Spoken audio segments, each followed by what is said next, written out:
Hi, everyone. This is Chris Green, and I'm the director of the Loyal Jones Appalachian Center. I'd like to welcome you to our second virtual Dinner of the Grounds of 2021. And thank goodness for springtime.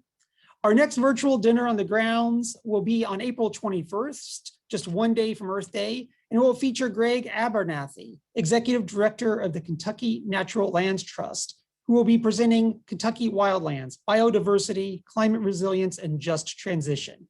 And I have a link up in the chat if you want to see the Facebook event for that, so you can remember it. Before introducing our presenter, I'd like to let you know that when Cassie is done with her presentation, you can submit your questions and comments to the question and answer box at the bottom of your screen. They're anonymous, and I will be pulling from them at the end of the talk. And we should have about 15 or 20 minutes to talk. The Appalachian Center is also interested in your experience with us today. So in the chat, we've shared a link. And I invite you to go ahead and click on the link now so you can ignore it until the end and you have time to get to it. But your experience matters to us, and we're always trying to make what we do better. Now to introducing the presentation. I want to start by dedicating our time together today to the memory and bountiful life of Cassie's mother, Wilma Chambers, who graduated from Berea with a degree in child development and would later run the college's child development lab. The depth of her patience, listening, and love uplifted family after family, and I know a lot of you are out there, and it still does. Cassie Chambers' earliest memories are of playing on her grandparents' farm in Owsley County and exploring the campus of Berea College with her mother and father. Cassie went on to graduate from Yale College, the Yale Public School of Public Health, London School of Economics, and Harvard Law School, where she was president of the Harvard Legal Aid Bureau, a student-run law firm that represented low-income clients. Cassie then received the Skadden Fellowship to return to Kentucky to do legal work with domestic violence survivors in rural communities. In 2018, she helped pass Jeanette's Law, which eliminated the requirement that domestic violence survivors pay an incarcerated spouse's legal fees in order to get a divorce. Cassie's book, Hill Women: Finding Family and a Way Forward in the Appalachian Mountains, was published by Random House in 2020, and she was elected to Louisville Metro Council's District 8 seat in June 2020. She's currently a professor at the University of Louisville's School of Law. And I give you Cassie Chambers. I'm hearing the applause right now in the room. You are too kind. Thank you for that very nice introduction. And thank you so much for having me here today. It is a real honor to be with you all. I am such a big believer in Berea College. I grew up in Berea. I love Berea, and I wish that I could be there with you all in person, and look forward to sort of the other side of the pandemic when I'm able to come and visit and meet many of you all in person. And I'm so grateful to you all for spending some of your time with me this afternoon. And I hope that we can make this a conversation. I find that things I like it to be as interactive as possible. And so please drop your comments, your questions in the Q&A. There's nothing off limits. I always tell folks, being in politics and writing a memoir, it really teaches you to have thick skin. It kind of toughens you up. And so I'm happy to talk about whatever is on your all's mind, from sort of the writing process to portrayals of Appalachia in the media to how the book has been received, anything at all that's on your mind. But to start off, I want to just sort of talk about a few things that I think are important, and some lessons that I've learned in writing Hill Women and my experience writing the book, sort of thinking about Appalachia, talking about Appalachia, and thinking about my family and our journey. So the first thing I want to talk about is why I see Hill Women as being the anti-bootstraps narrative, and why I think this idea of an anti-bootstraps narrative is an important thing. So Hill Women, in a lot of ways, it's a memoir. It sort of talks about me and my life journey. And when you look at sort of the arc of my life, it looks a little bit like one of those bootstraps type narratives that we hear told so often. When I was born, both of my parents were students at Berea College. They were renting a college-owned trailer sort of on the outskirts of town. And when they brought me home from the hospital, they couldn't afford to turn on the air conditioning in that trailer because it would have made the electric bill be too high that month. And so it was sort of a childhood where there was a lot of struggle. Finances were tight. My parents used to have to save up to go to McDonald's every Sunday after church, and I would get a Happy Meal, and that was sort of our big outing every week, and our big meal out after church on Sundays. Sort of coming from that, from sort of humble beginnings, I had the opportunity to eventually go to Yale College, the Yale School of Public Health. I was a Fulbright Scholar at the London School of Economics, and I graduated from Harvard Law School. And I think so often when we tell that kind of story and we tell that kind of narrative, we tell it in this way that focuses on the individual that sort of experienced the opportunities. And in my case, it would be sort of focusing on me and my journey and the things I did to have those opportunities and seize those opportunities. I think so often that's sort of where this idea of a bootstraps narrative comes from, is someone is sort of, they come from humble beginnings, they have lots of opportunities, and it's because they put on their boots and hoisted themselves up by the bootstraps, and good on them for doing that. And in my experience, I think that that's really the wrong way to talk about progress, and to talk about family, and to talk about what it means to create opportunities, meaningful opportunities for individuals in society. And it sort of runs counter to everything I've experienced in my life, and where I think the opportunities I've had have come from. And so I'm going to sort of share a few photographs as I'm going through this next section to help sort of situate the people and the places that I really think are at the core of my story. But as sort of an overarching view, Hill Women was written to sort of complicate this bootstraps narrative, to sort of complicate this idea that when we talk about progress, we should focus on the individual, that when we tell stories of people coming from poverty, we should focus on the individual. And it was really sort of a reaction to a lot of those narratives that we hear about Appalachian. We hear about people who sort of come from poverty to have more opportunities.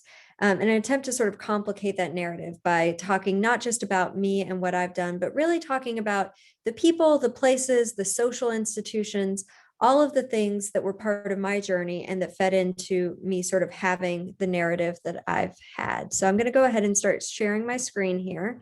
And I'm hoping someone will tell me if I'm not successfully sharing it, because my technology skills, even this far into the pandemic, can still be a bit suspect at times. But Hill Women starts off in Owsley County, Kentucky. And for those of you, I'm sure some of you know Owsley County, and others of you probably are less familiar with it, but Owsley County is one of the Appalachian counties in Kentucky. And it's one of the poorest counties in America by income. It has the lowest household income for a family of 4 of any county in the continental United States. It's a place that has a high rate of disability, of people with disabilities, in part because people worked really hard in sort of tobacco fields and coal mines, and their bodies suffered the consequences of that really hard labor. It's also a place where sort of social determinants of health mean that people are less healthy. There's a high rate of child poverty. There's a low workforce participation. It's sort of, when we think about what rural poverty looks like, Owsley County is one of those places that oftentimes comes to mind as sort of the quintessential image of what rural poverty looks like.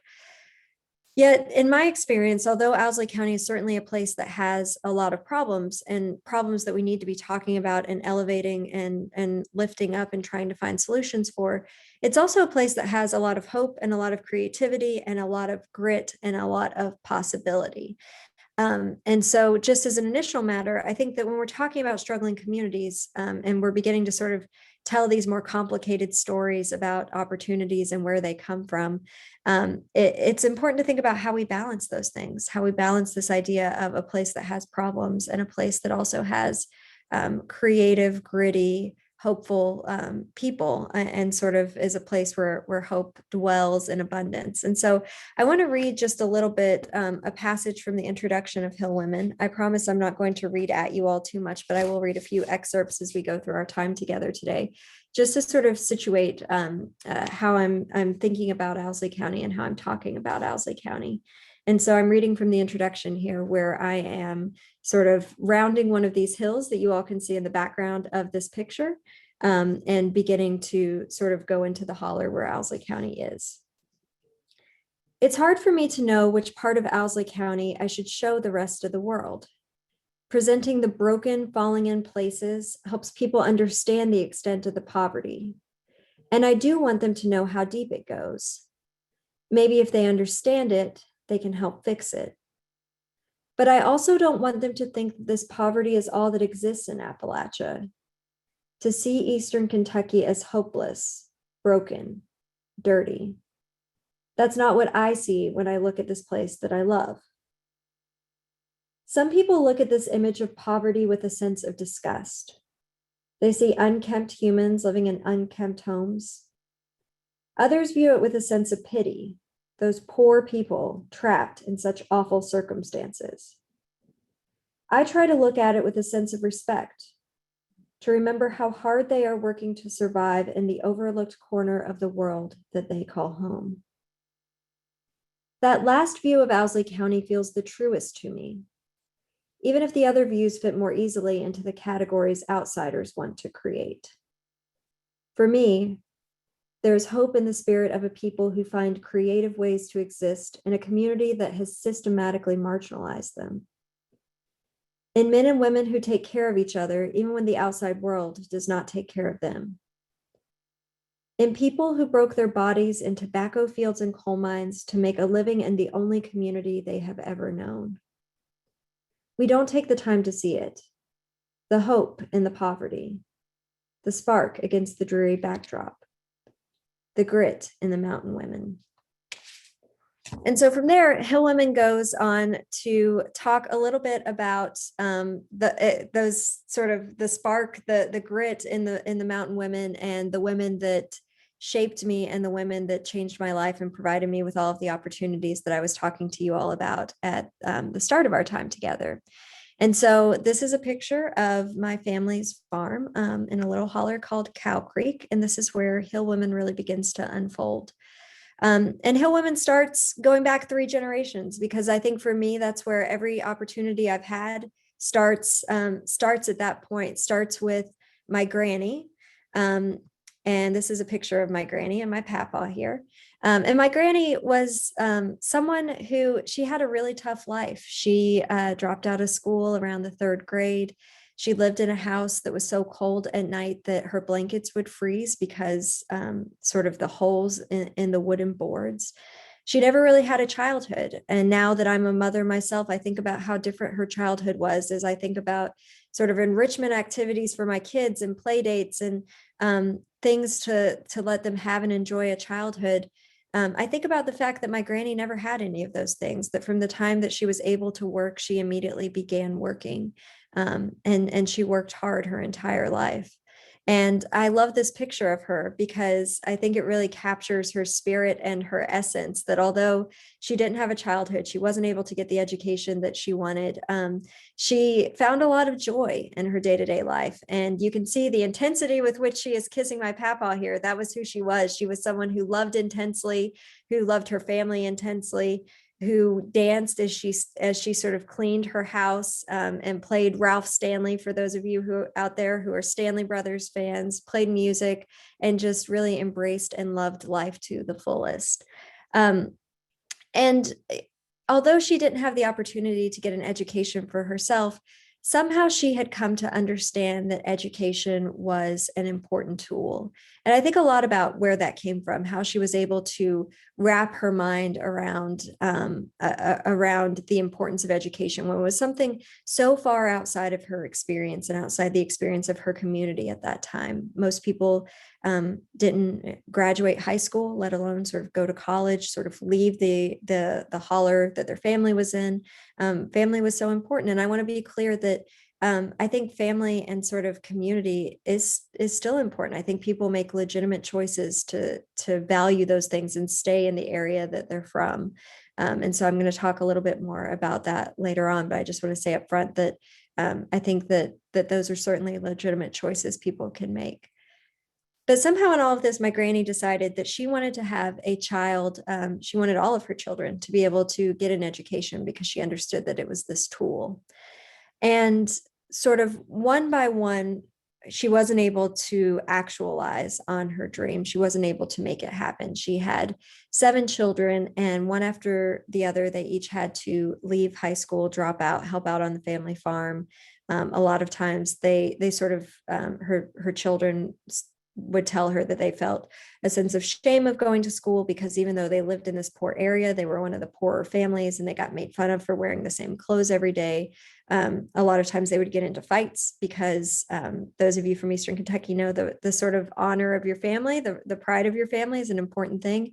And when other children would tease them about sort of wearing the same clothes and not having any money to sort of go to the store with, they would feel like they had to defend their family's honor, and they ended up getting into a lot of fights at school. And so eventually, one after the other, for a series of reasons, all of Granny's first 5 children dropped out of school and went to work on the family farm. But my mother, and she's pictured here, was the 6th of Granny's children and the first to be able to graduate from high school. And I've spent a lot of time thinking about why that was the case, why she was able to sort of get an education where the others weren't. And I think in some ways it was because as a female child, she spent more time with Granny sort of working in the house. And so her influence over her was a bit stronger, and sort of Granny talking to her about education at all, sort of from the time she was little onward, really stuck with her and really made her value education, and really made her committed to being able to graduate high school. And not only did she graduate high school, my mom was the first in her family to go to college, and she went to Berea College. And I remember her talking to me often about how Berea changed her life and changed her really her understanding of the world. She would tell me how when she first moved into her dormitory, she was terrified to go outside because she'd come from this very, very small town. She hadn't had a lot of experience with the outside world. And she was just convinced that if she left her dormitory, she would never find her way back, that she would get lost. And she was even afraid to go to the cafeteria to get food because she thought she would never find her way back to where she was supposed to be. But Berea College changed her, and it opened her horizons so much that whenever I was born, sort of when she was a sophomore, after her sophomore year, she raised me to understand that education is the tool that opens your horizons as wide as you want them to be, that there is nothing that education can't do for you. And for her, coming from that holler in Owsley County, where people didn't leave, where education wasn't sort of part of the everyday experience, the jump that she had made to be able to go to Berea was so great and so vast that she raised me to believe that there was nothing that I couldn't do. And so that's a big part of where my opportunities came from, is my mom making this choice to do this hard thing that Granny had sort of built the foundation for her to be able to do and started to instill the value of in her. My mom's decision to go to Berea opened her horizons, and in turn opened my horizons, and really sort of made her instill in me the importance of education and how it was a tool for opening doors to whatever you wanted to do in life. I also want to spend some time talking about my Aunt Ruth, pictured here. My Aunt Ruth was one of Granny's older children, the only other daughter in the family. And my Aunt Ruth didn't have the opportunity to finish high school. She had gotten so close, but she got rheumatic fever whenever she was in high school and fell behind, and the family needed her to help out on the farm. And just a cascade of events meant that she never had the opportunity to finish her education. And so my Aunt Ruth went to work in the tobacco fields, like so many people in Owsley County did. And she took pride in being the best sort of worker in all of Owsley County. She used to get hired over all the young men in town because she could cut more tobacco stalks per hour than anyone else in all of Owsley County. And so she took pride in achieving in the way she could. She hadn't been able to get an education, but she was going to be the hardest worker that Owsley County had ever seen. And I love this picture of her because it sort of embodies who she was. She had sort of cut her hair short to keep it from matting against her neck when she was working in the tobacco fields. And she worked hard every single day to sort of help support the family farm. And yet in her free time, she grew wildflowers in a little patch in the yard of the house because she loved things that were beautiful. And this is a picture of her with her wildflower patch whenever she was sort of young and still helping to support the family on the farm. And I mention Aunt Ruth because she's a pivotal person in my life and in my story as well. My Aunt Ruth was the person that sort of convinced my mom to actually get in the truck and go to college and make that drive that was really only an hour or so away, but felt like an entirely different world for my mother. Aunt Ruth was the person that said, I didn't get the chance to go to school. And so you're going to college because I didn't get to, and I don't want to hear any arguing. And here's the money that I have saved up from mowing lawns and cutting tobacco. And I don't want to hear any complaints about it. You're going to take this money and you're going to go to college, and you're doing it for all of us. And so whenever I start thinking about the things that gave me the opportunities that I had, Aunt Ruth is a part of that. The fact that she sort of sacrificed in terms of giving up on her dreams to support the family so that my mom could have the opportunity to go to Berea, that she took her money and gave it to her sister and said, you're going, and stop arguing. I'm your big sister. I'll sort of put you in the truck myself if I have to.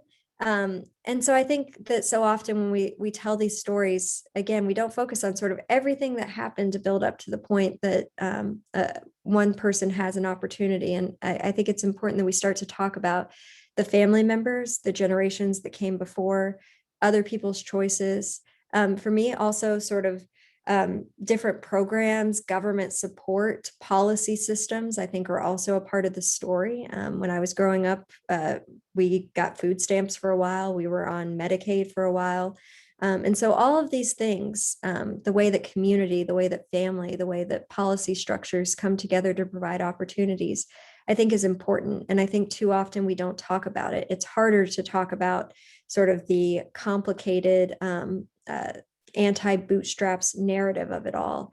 But that's all sort of what led to me having opportunities that I did. And so here is a picture of me on that same farm in Owsley County when I was a child. My mom made the tough choice to finish her education after I was born, which I admire. And now that I have two young kids myself, I admire even more because I understand exactly how difficult it is to do much of anything really whenever you have young kids.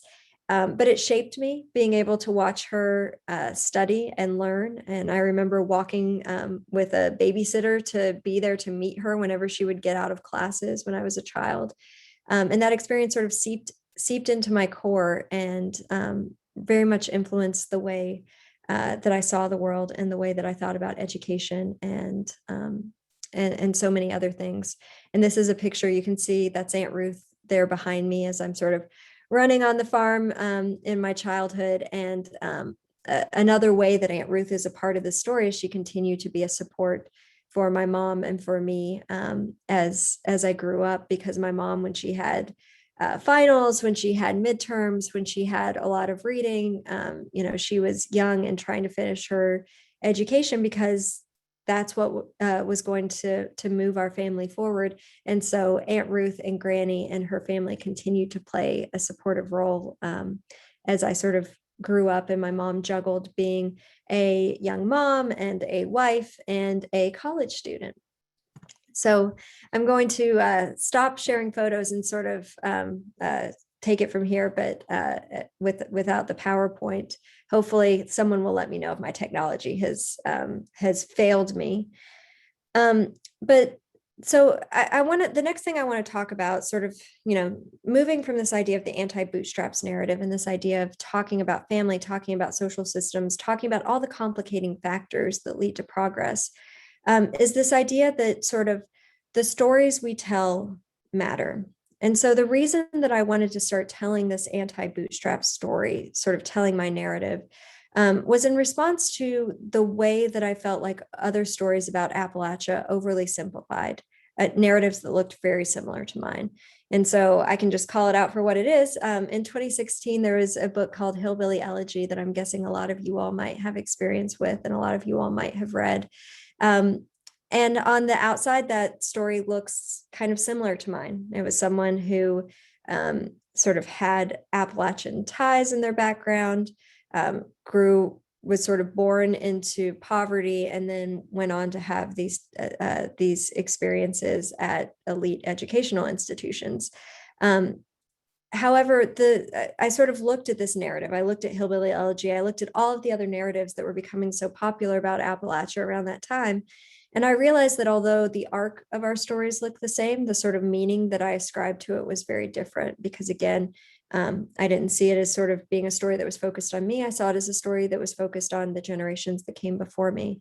And also, I thought that the way that we were talking about struggling communities mattered, and that whereas some of those narratives were focused on sort of moral failings of individuals, I really thought that we needed to be talking more about moral failings of policy systems.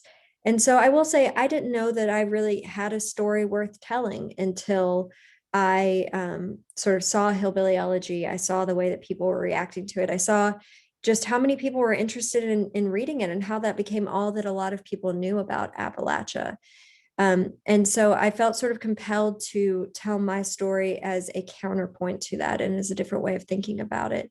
I think so often that when we tell these stories about struggling communities, be they in Appalachia or in other places, we sort of talk about them in a way that is othering, and we make it sound as though these communities don't have the ability to sort of solve their own problems. And I think we do this with marginalized communities wherever they are, wherever they're from, be it if we're talking about Black communities in Louisville that have typically been sort of underinvested in, or we're talking about the Appalachian region. So often we sort of talk about poverty, and we don't talk about the fact that there are sort of people on the ground working on these problems. And the fact that the problems haven't been solved isn't because the people there aren't smart enough, or they're not doing good enough work to try to solve them. It's because they don't have the resources, and the systems haven't sort of been aligning for them over time, and that those are intentional policy choices that we've made. And so one of the things that I hope to do by telling the stories of the creative, gritty women that shaped me was to sort of remind people that there's a lot of creativity and hope and possibility in Appalachian communities, and that the stories of the women there haven't been told enough. And if we start to tell those stories, hopefully people will realize what we need to be doing is supporting the hardworking leaders that exist on the ground in these communities, and giving them the tools to elevate their communities and solve the problems that they have. And so I do think that the stories we tell about struggling communities matter. I think everyone has a story worth telling. I think stories are how the world changes. And I think we have to be cognizant of what types of voices that we are lifting up in struggling communities. The last thing I really want to sort of touch on is this idea of stories being the way that the world changes.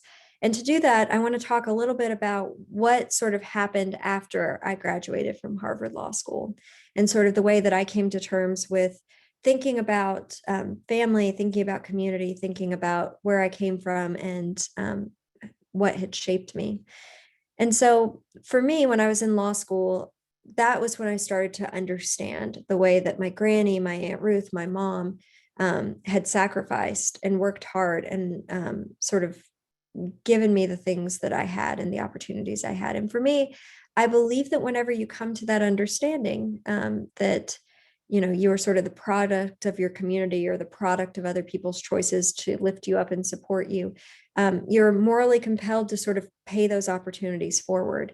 And so after I graduated from Harvard Law School, I returned to Kentucky and began working with low-income domestic violence survivors in rural Kentucky communities. And I like to describe myself as a one-woman traveling law firm in those days. I had a printer and a Wi-Fi stick in the back of my car, and I drove over an 8-county service area representing low-income domestic violence survivors in family court. I met with clients at gas stations. I met with clients at libraries.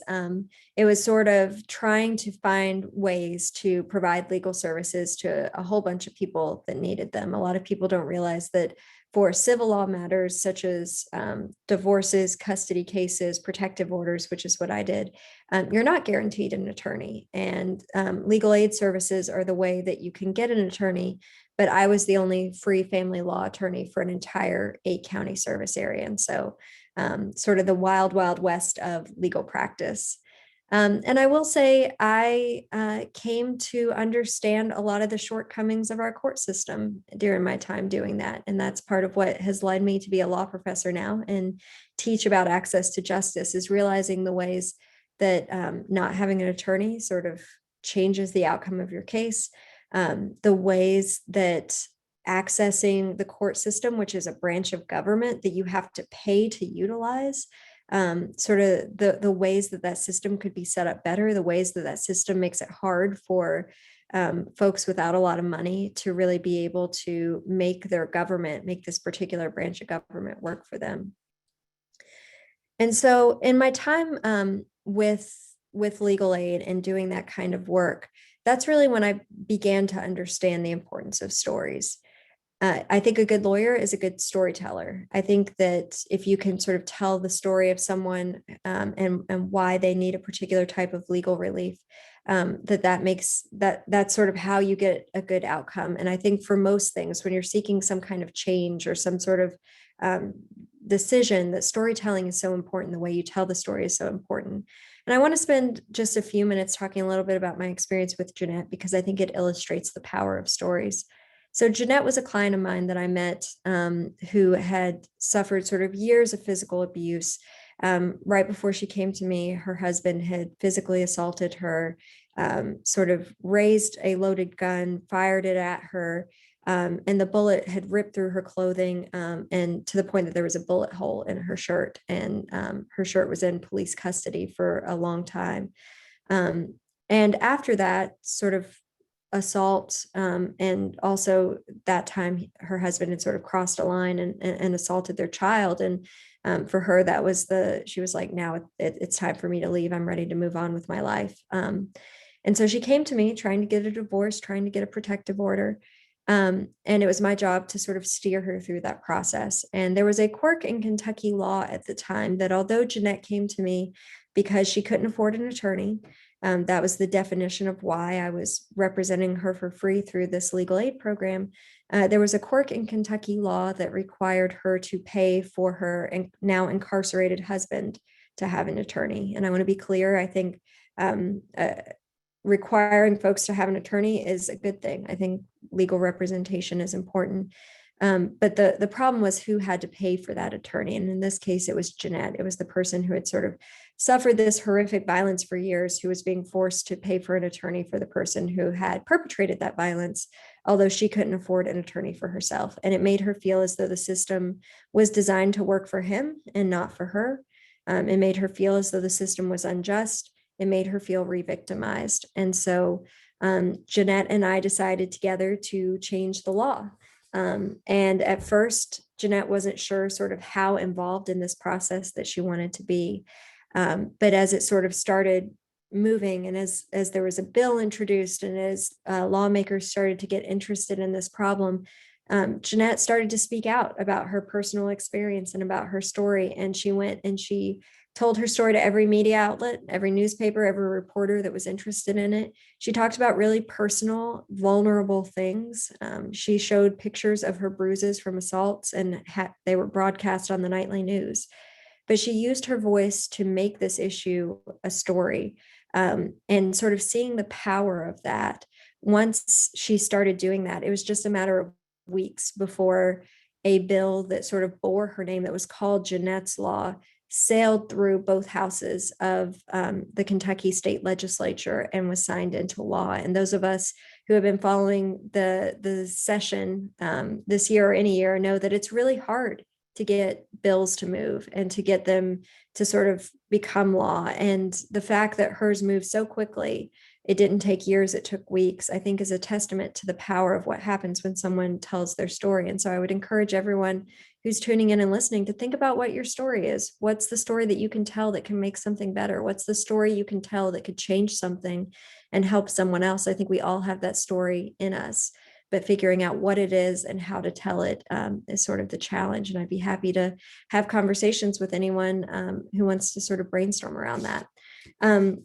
So I'm going to read just a quick passage about Jeanette and Jeanette's Law. And this is sort of after her bill, her law had passed and been sort of signed and was official. And it's talking about how, although this was a win, there's still sort of more work to be done. But each small win is just that, a win. And each win is a reminder that things can change.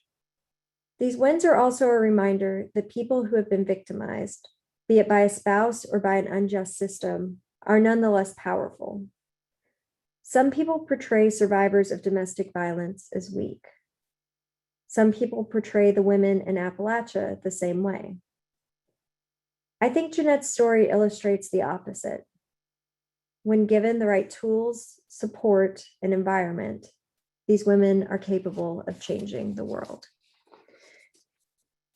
And so the last thing that I want to say before I sort of open it up for questions, and I'm very much looking forward to hearing from all of you all, it is to talk a little bit about my takeaways from telling my story, because I've just told you all that I think everyone has a story to tell, and I think it's really important that we all tell our stories.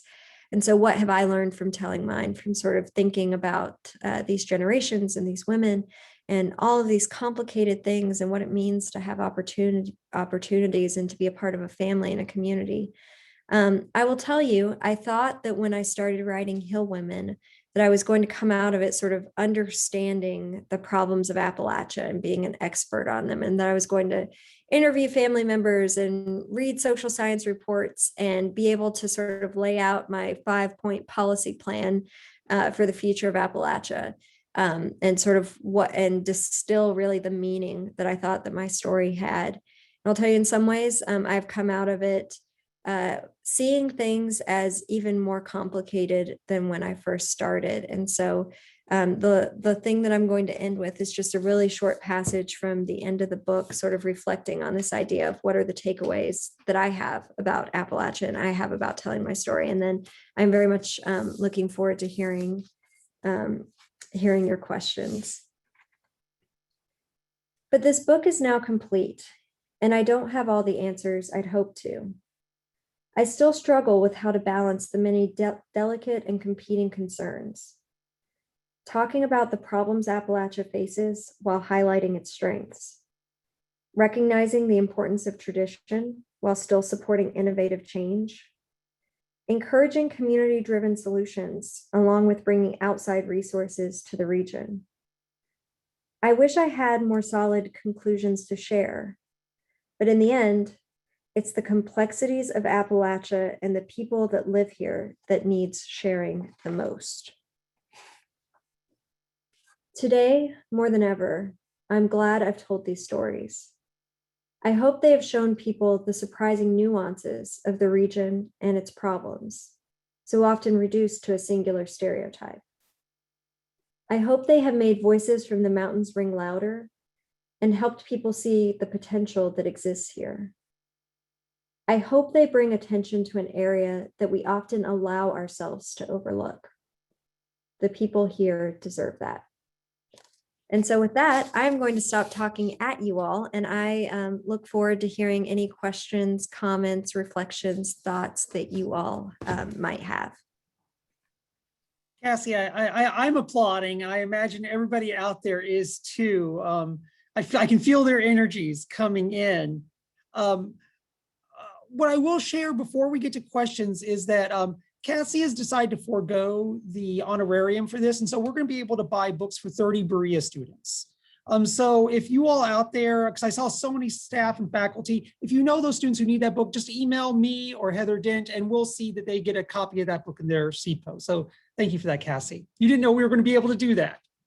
Thank you. That's really nice. Thank you so much. I'm really glad to know that you're able to do that. So here's the first question. And this comes from Vance Blade. And it says, as it relates to poverty and crime in Louisville and other urban areas, what are your thoughts about a resolution? Talk about complex problems. But here you are, you have the wand. What would you do? Sort of to resolve some of the problems in Louisville. I gotta shift my mind. I feel like so often I sort of inhabit two worlds now. One world, I talk a lot about rural communities and the unique struggles of rural communities, and I talk a lot about Owsley County and Boonville. And then my other sort of world that I inhabit is now I live in one of the most urban areas of the state, and I'm an elected representative representing the Highlands area of Louisville, which is very dense and very urban. And so a lot of times I'm sort of living with one foot in the world of rural poverty and one foot in the world of urban poverty. And it's interesting because I think that they are equally as important to solve. They require sort of equal investment of resources. I think so often we see them as competing with one another, that you can only invest in one or you can only invest in the other. And the way that I think about sort of the unique challenges of each is different. You know, in rural areas, it's really hard to get services out to folks. Just sort of when I was at the Louisville Legal Aid Society, I was based in Louisville and I was responsible for this 8-county area. And so sort of driving from county to county to county to county, I would have a 2.5-hour drive to make it from the bottom of the service area up to the top. And so it's just harder to sort of have resources and push those out versus in urban areas. It's sort of, they're more concentrated. And I will tell you, in terms of the specific issues of sort of violence and, you know, Louisville has seen sort of record violence in the past year, and it's continuing this year.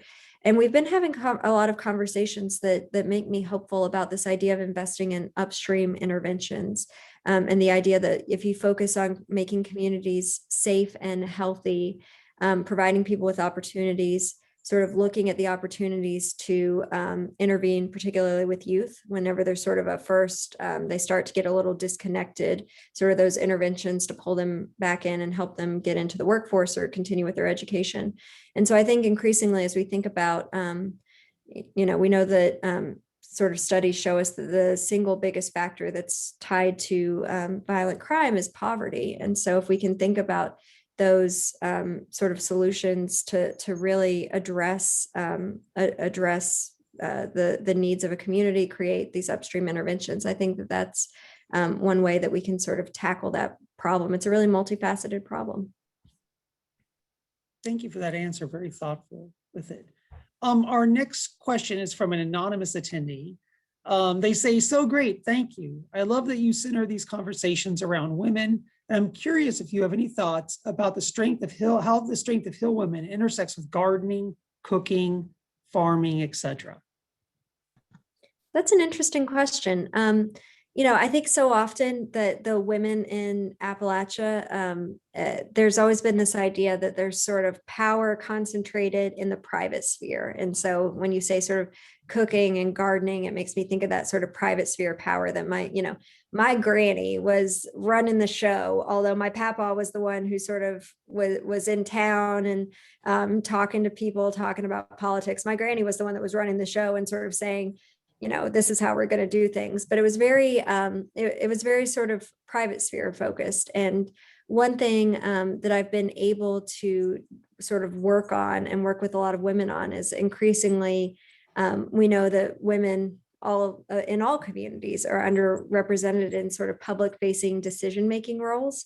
And so it's something that I see in Eastern Kentucky too. Increasingly, we have these women who are sort of stepping forward into public sphere leadership roles and running for elected office and starting small businesses and sort of stepping into those public facing roles. And so I think historically, there's always been a recognition that, you know, women from the mountains are strong-willed, sort of take care of their families, take care of other people's families, really are the ones that hold their communities together. And it's been really wonderful to see how increasingly that's sort of translated into political power, into people stepping forward into public decision-making roles. It is really remarkable and heartening to see. It truly, truly is. Here's another great question. Amongst all the placelessness of modern life today, can you even begin to speculate how your life might be different had it not been rooted in Owsley County? I feel like I spend a lot of time thinking about that. I think about, how easy it would have been for my mom not to go to Berea, how easy it would have been for her after she had me not to finish her degree at Berea, how formative Berea as an institution was for my whole family. I mean, my mom eventually went and worked at Berea for a number of years and eventually was the director of the Child Development Center there. And I think how that sort of, I think in many ways it was her living out her experience for other families, that she had sort of come to Berea, studied child development while she was raising me, had sort of seen how that there were synergies there, and then sort of continued to do that work for other families.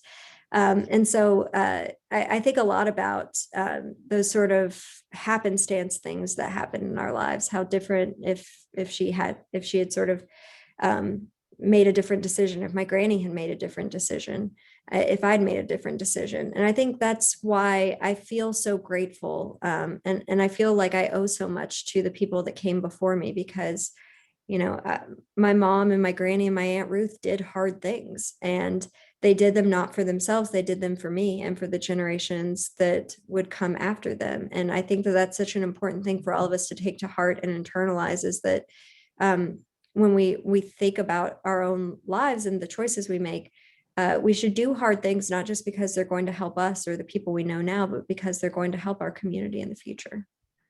One of the things I hear you sharing there is that this is something that we see across the nation, in urban areas and rural areas. And it's about people's intentionality and commitment to each other to enable those roots to grow. And you just happen to have a really beautiful place in Housley County where that happened. Yeah. Our next question. Thank you for sharing the anti-bootstraps narrative. What are some other untold Appalachian narratives that you would like to read about? So one thing that I really like to elevate, and I would love to hear stories about this, is I just think that there's such a diversity of perspectives in Appalachia. And so often what the outside world reads is sort of the singular stereotype narrative. And I think reminding folks that, there are people of color in Appalachia, there are LGBTQ individuals, there are people with disabilities, the sort of the diversity and range of experience that we see in all of our communities exists in Appalachia, and sort of elevating those perspectives and those voices is so important. And I think women's voices have historically been very sort of muted or sort of stereotyped in the way that they're portrayed. You either sort of have the granny type literature figure who is just so selfless and is not a fully rounded person, because they're just so selfless and self-sacrificing that it's not really an accurate portrayal of what a person is, or you have sort of these different buckets that we put female voices into. And so I think elevating voices that fall outside of those buckets is really important. And that's sort of the thing I'm thinking about now, is this idea of a Hill Women Voices project. As I've put this book out into the world, it's been amazing to me how many people come up to me and they say, I loved your book. It resonated with me. My goodness, your Aunt Ruth's wonderful. Let me tell you about, my Aunt Carol or my grandma or my mom. And it's always, my mom was the first to go to medical school and then she did this, or I knew someone who started a business and this happened. And there are incredible stories of women who have made a difference in their communities. And so I think it's been really inspiring to realize how many of them there are out there and how many stories there are to tell. And so I think finding a way to empower folks to tell those stories, to create a space where they can talk about the transformative power of the women in their lives that have lifted them up, I think would be a really cool project to work on. And so I'm thinking right now about how to create that kind of space. Now you've got my brain burbling too, thinking about oral history projects, thinking about the National Story Project that comes through NPR, thinking about the Appalachian Women's Project. Oh, so much. Yeah. I think it's really important. So often people have their stories, but you don't hook them into the larger framework. And whenever you start sort of talking about, okay, who are the Hill women that we collectively know. It's sort of seeing all of those stories come together is such an incredible and powerful thing. Well, the next question gets to this, and it's one thing if you had told your story, right? If you began writing it and you had it published, let's say with a tiny publisher, but you happen to have it with, Random House, a big place. So the person wants to know, well, how did that go about happening? Yeah, I get a lot of people that ask me, what advice do you have for publishing a book? And I have to tell them, I don't know how to get a book published because mine sort of happened in such a roundabout way. And again, I think the takeaway is the importance of sort of women helping women, people sort of elevating stories that are like their own. But I remember I was having lunch with someone who was in Louisville just for a year. They had sort of been connected to TV and whatnot, and they were living in Louisville for a year. And we had both just read Hillbilly Elegy, and I was complaining, what an awful narrative. Oh, I didn't enjoy reading this at all.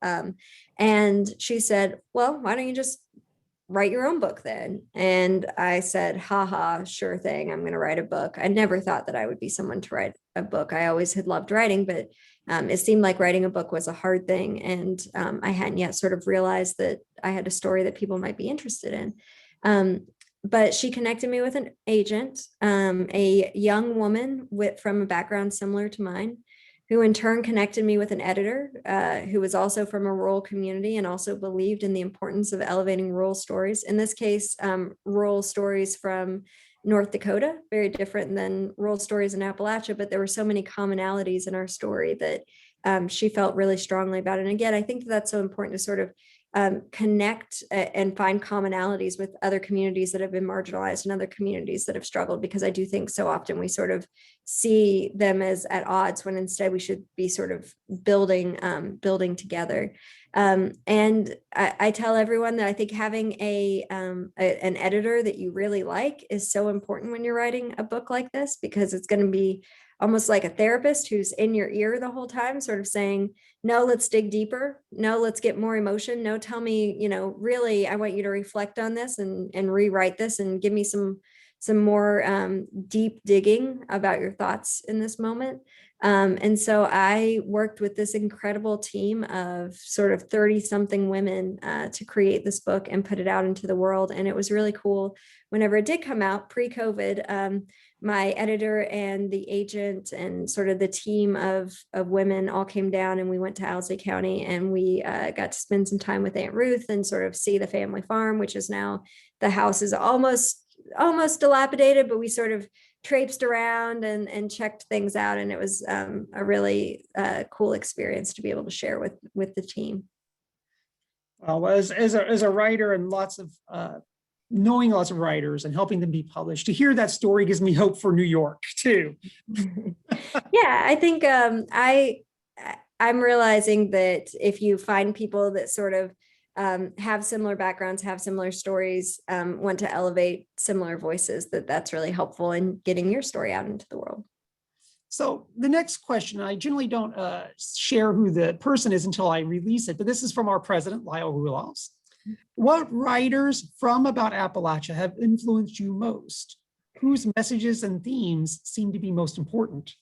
Ooh, I love that question. And I will say it's always hard for me to sort of pick.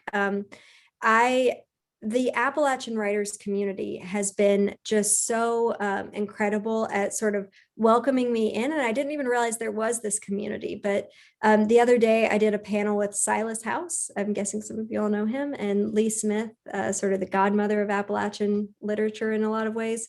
And it just blew my mind that they had both read Hill Women and had nice things to say about it. And so I think what has been really cool for me is sort of seeing how the story that I have told fits in with all of these people who have been telling stories for a long time. And of course, I just think Silas has done so many things for the way that the outside world knows about Appalachia and thinks about Appalachia. And so it was a very surreal moment for me to be able to sit on a panel and hear them say that they had read Hill Women. And for all of you all who have taken time to read Hill Women, it really is a huge honor anytime anyone spends the time to read the book, because it hadn't really occurred to me until about a week before it came out that people would actually read it. And I know that there's so many ways to spend your time. And so I feel like when someone takes the time to read Hill Women, it's sort of them taking the time to sit down and have a conversation with me. And so for those of you who have read it, thank you, thank you, thank you. It really means the world to me. We're about 5 minutes away from 1 o'clock, and I see people are leaving. So I'll just remind people to go ahead and click that link so you can tell us how this went, and we can figure out what you learned. And we've got about 38 questions, Cassie, which is great, which means there's a lot of resonance. And I'm sorry we're not going to be able to get to them all, but we'll go as far as we can. The next one says, thank you so much for sharing all this. I loved reading your book. I was wondering what kind of opportunities you've had to challenge on a national stage the bootstraps narrative, and J.D. Vance in particular. Are you hopeful that the national narrative focus will shift to your kind of focus over the other? What has your experience since the publication of your book been like in this respect?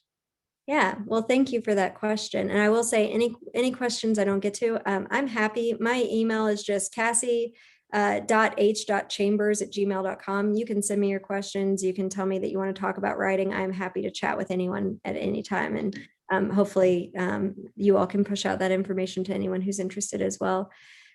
So I wrote a piece in The Atlantic when J.D. Vance's movie came out that basically talked about how it's important to the types of stories that we tell about struggling communities, and focusing on the stories that make it seem as though there are moral failings of people instead of moral failings of systems driving a lot of the struggles, that those aren't the stories that we should be elevating, and sort of talking about, while I think everyone has a right to tell their story, sort of the moment that you cross over from telling a particular story to making a particular story be the narrative for a region, and talking about it from a sort of policy and political standpoint is when it's sort of fair to criticize that. And I will tell you, I have never gotten more angry emails in my inbox than when I sort of talked about my personal issues with Hillbilly Elegy in The Atlantic. I think a lot of people feel very strongly because stories, people connect with them. And so people that had connected with his story, and some of you all might have connected with his story, sort of feel like, how could you